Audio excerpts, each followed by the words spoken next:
அரியலூர் சட்டமன்ற தொகுதி அதிமுக வேட்பாளர் தாமரை எஸ் ராஜேந்திரன் கருவிடைச்சேரி உள்ளிட்ட கிராமங்களில் தீவிர வாக்கு சேகரிப்பில் ஈடுபட்டார். அவருக்கு பெண்கள் ஆரத்தி எடுத்தும் மலர் தூவியும் உற்சாக வரவேற்பளித்தனர். பிரச்சாரத்தின் போது பேசிய அவர், தான் எம்எல்ஏவாக இருந்தபோது கொண்டு வந்த மருத்துவக் கல்லூரி, சிமெண்ட் ஆலை விரிவாக்கம் மற்றும் 3 மேம்பால திட்டங்களை சுட்டிக்காட்டினார்.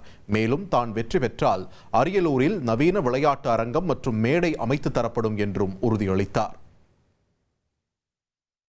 என்னை சட்டமன்ற வேட்பாளராக உங்களிடத்தில் ஓட்டு கேட்டு வந்திருக்கின்ற என்னை இரட்டை இலை சின்னத்திலே வாக்களித்து மாண்புமிகு எடப்பாடியார் கரத்தை வலுப்படுத்த வேண்டுமாய் கேட்டு உங்களிடமிருந்து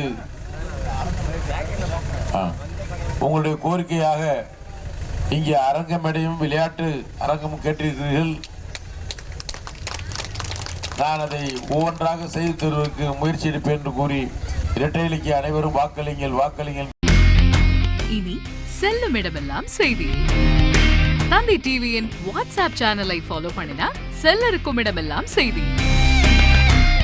இதோ QR கோட் இப்பவே ஸ்கேன் பண்ணுங்க, ஃபாலோ பண்ணுங்க.